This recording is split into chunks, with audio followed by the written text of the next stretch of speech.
Isang gabi sa isang lumang gusali, maririnig ang dahan-daang paglalakad ni Isabela sa isang pasilyo, habang naiwan sa kanyang dinaanan ang mga katawan ng kanyang mga kalaban. Seryoso ang mga mata nito at parang baliwala lamang sa kanya ang pumatay. Samantalang si Randolph ay nakatayo lamang habang pinagmamasdan ang naglalakad na si Isabela.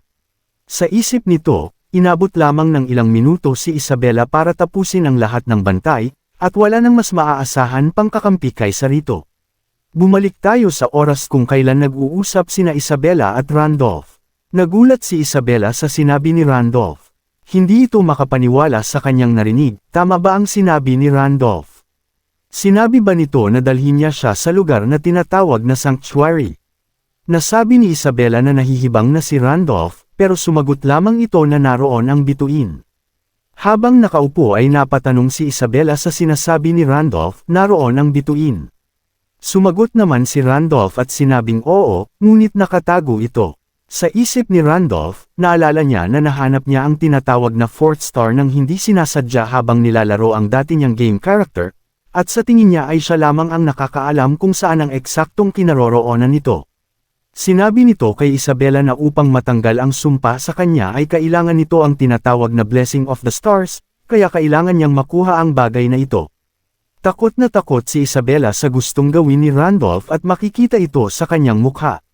Sinabi nito na ang sanctuary ay isang lugar na hindi maaaring pasukin ng kung sino-sino lamang, at kapag may nakaalam na sikreto siyang nagpasok ng ibang tao sa lugar na ito ay maaaring. Pero hindi pa natatapos ni Isabela ang kanyang sinasabi ay pinigilan ito ni Randolph at sinabing, pero pwede kang pumunta at pumasok sa lugar na iyon. Dagdag pa nito na wala na silang oras at kailangan pag-isipan kaagad ni Isabela ang mga sinabi niya, ito ang natitirang paraan para makaalis ito sa desyertong naging kulungan nito. Ngayon, bumalik naman tayo sa aktwal na nagaganap, Diyos ko, napakahirap namang ikwento ng mga pangyayari, kung saan-saan napupunta ang kwentong ito. Di bale na, balik tayo sa kwento. Naisip ni Randolph na kung nabigo siyang mahikayat si Isabela noong una silang nagkaharap, ay maaaring ang gumugulong sa lupa ngayon ay ang ulo niya at hindi ang ulo ng mga kalaban. Lumingon si Randolph kay Isabela at sinabing nakarating na sila sa lugar na kailangan nilang puntahan. Isang malaking at madilim na lagusan na may hagdan pababa ang tumambad sa kanilang harapan habang sinasabi ni Randolph na ito ang tinatawag na holy ground. Isang daan na nababalot ng makapal at nakakatakot na hangin ang kanilang nasal ayan. Ang system window notification ay nagbigay ng mensahe na nakarating sila sa lugar na tinatawag na Hidden Sanctuary of the Desert. Nagbigay ito ng subquest na Explore the Sanctuary, at ang gantimpala para rito ay base sa antas ng level ng pagsisiyasat dito. Nagpaalala rin ang system window na ang lugar ay nababalot ng malakas na lason at demonic energy, at kung mahina ang kanilang depensa laban dito ay hindi ipinapayo na pasukin nila ang lugar. Pero isa sa mga hidden traits ng ating bida ay ang Giant's Demon Resistance, at sa pagkakataong ito ay pinuprotektahan siya ng abilidad na ito. Habang naglalakad pababa ng hagdan ay naisip ng ating bida na kung hindi dahil sa abilidad na ito ay hindi niya magagawang makapasok sa lugar na ito, dahil sa normal na sitwasyon, ang isang level 2 beginner na katulad niya ay walang kakayahan para makatapak sa lugar na ito. Si Isabela naman ay walang imak at sumusunod lamang ng tahimik sa ating bidang si Randolph, ano kaya ang iniisip nito?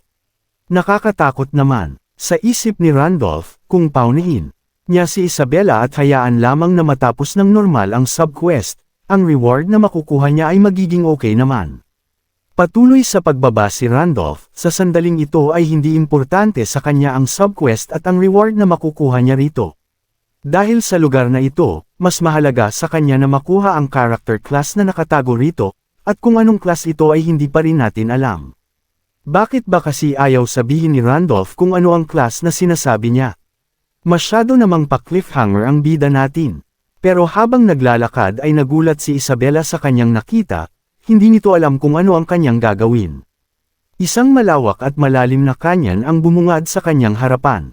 Mararamdaman ang malakas na hangin sa paligid nito at sa dulo ay makikita ang isang maliit na liwanag, marahil yun ang daan palabas. Ang kaso, ang tanging daan para marating ang dulo ay ang mga magkakahiwalay na poste na nakakalat sa lugar. Naisip siguro ni Isabela kung anong klaseng parkour ang kailangan nilang gawin para makarating doon. Napapikit na lamang ito sa sobrang inis at napabuntong hininga. Makikita sa mukha nito ang pagkainis, naisip siguro nito kung anong kapistihan ang pinaggagawa ni Randolph. Tumalikod ito para umalis habang sinasabing mukhang maling daan ang napuntahan nila, pero bigla itong pinigilan ni Randolph at tinanong kung saan ito pupunta.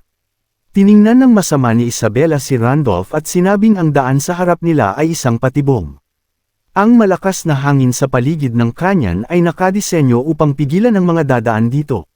Hindi ito makapaniwala na nautos si Randolph ng isang simpleng patibong. Paano kaya ito naging isang star-bearer, sa isip-isip niya? Ngunit habang hawak ni Randolph sa balikat si Isabela, ay napangisi ito at tinanong si Isabela kung natatakot ba ito. Biglang nag-iba ang ekspresyon sa mukha ni Isabela, "My God, ako ang kinakabahan para sa bida nating ito. Kaya naman pala ito hiniwalayan ng kanyang kasintahan, isa pala itong ironclad straight man." Lumaki ang mga mata ni Isabela sa narinig niya, at naging pula ang paligid ng kanyang paningin habang makikita ang galit sa kanyang mga mata. "Bakit ako ang natatakot sa oras na ito? Wala naman akong kinalaman dito, nagkukwento lang ako." Tuloy sa pagsasalita ang ating bida at sinabi nitong matatakutin pala si Isabela. Lalo lamang nairita si Isabela at sumagot na wala sa bokabularyo niya ang salitang takot, dahil siya ang tinatawag na Snake Princess. Kung ganoon, ako ang nagkukwento ng mga pangyayaring ito ay may nakabold at capital letters pa ang salitang takot, kaya sana huwag naman akong madamay. Nanatiling nakatayo si Isabela, pero mababakas sa kanyang mukha na, "Teka lang, bakit parang mukhang natatakot ang ating Snake Princess?" Pero sinabi nito na mataas ang tsansang isang patibong ito, at akalain mo naman, nagkataon? Oo, nagkataon lamang na pinupulikat din ang kanyang mga paa. Kaya naman umupo ang ating bida sabay sabing wala silang ibang pagpipilian, kaya kakargahin na lamang niya si Isabela, ang Snake Princess. Nagulat na naman si Isabela at halatang nahihiya habang pasigaw nitong tinanong si Randolph kung gusto ba nitong mamatay at saan ito kumuha ng lakas ng loob. Pero pinigilan na naman ni Randolph si Isabela sa pagsasalita. Sinabi ni Randolph na kakasabi lamang nito na pinupulikat ang kanyang paa. Dagdag pa nito, wala na silang masyadong natitirang oras dahil pagsapit ng umaga at kapag natagpuan ang mga patay na mandirigma, malaki ang posibilidad na paghinalaan si Isabela dahil wala ito sa kanyang pwesto.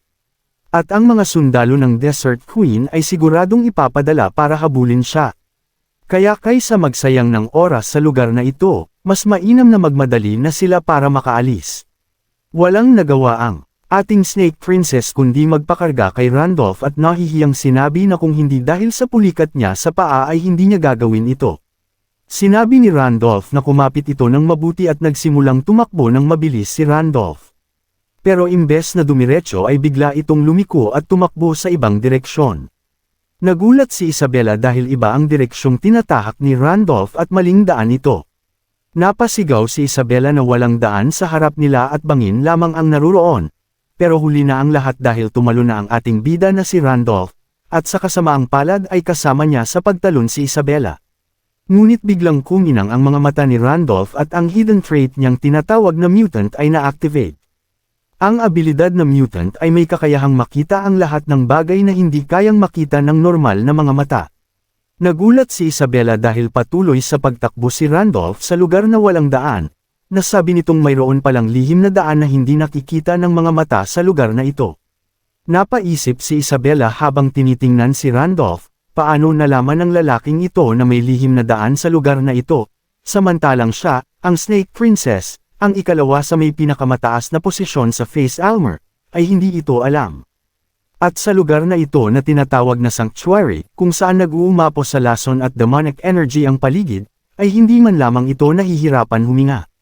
Napakaraming kakaibang pangyayari ang nagaganap sa sandaling ito na hindi na maaaring maipaliwanag sa simpleng sagot na isa lamang itong Star-Bearer.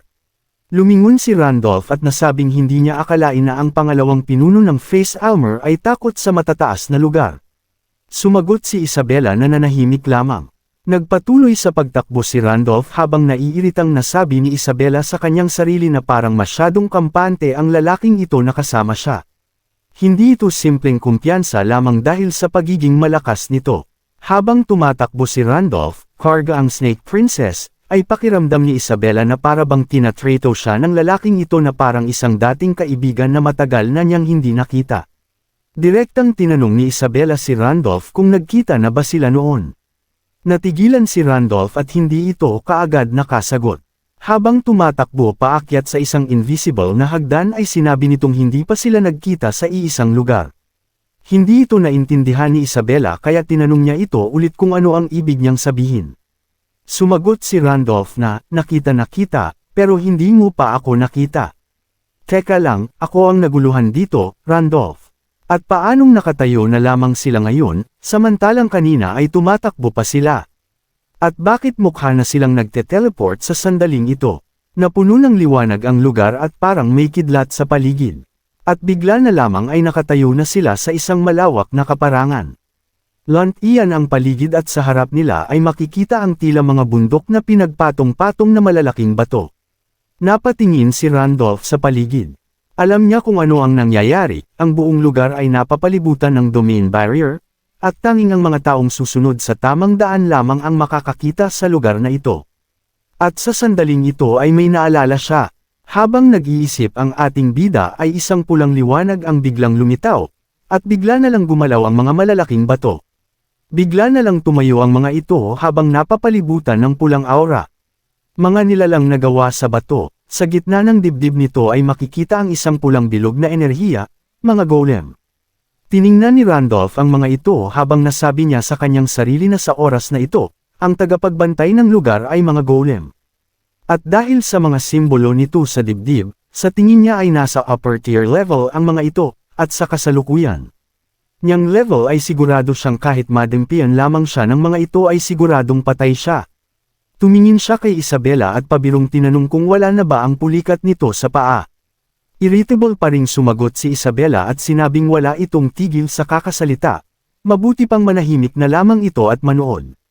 Biglang sumugod ang mga golem sa dalawa at hinigpitan ang kanilang mga kamao, tila naghahanda na atakihin ang ating mga bida. Isang mabilis at malakas na suntok ang pinakawala ng golem papunta kay Isabela. Bakit si Isabela ang inatake at hindi si Randolph? Ano ito, isa na namang plot armor para sa bida? Pero tumayo lamang si Isabela at hindi pinansin ang paparating na atake. Napangiti si Isabela nang makita ang pag-atake ng golem sa kanya. Isang mabilis na galaw ang tumama sa kamay at braso ng golem at makikita ang maraming hiwa rito. Isang malakas na liwanag ang sumabog at nagkadurog-durog ang golem habang nakatayo pa rin si Isabela, na ngayon ay hawak na ang kanyang dagger. Lumingon ito kay Randolph at sinabing malapit na itong matapos. Grabe, bakit parang bidang-bida ang dating ni Snake Princess? Sumugod ng mabilis si Isabela habang hawak ang kanyang mga sandata. Agad siyang napansin ng mga golem, pero wala silang nagawa laban sa kanya. Mabilis niya silang inatake, hiniwa ng pira-piraso at walang kahirap-hirap na iniwasan ang mga atake, na parabang namamasyal lamang siya sa parke. Napangisi na lamang ang ating bida habang pinapanood si Isabela.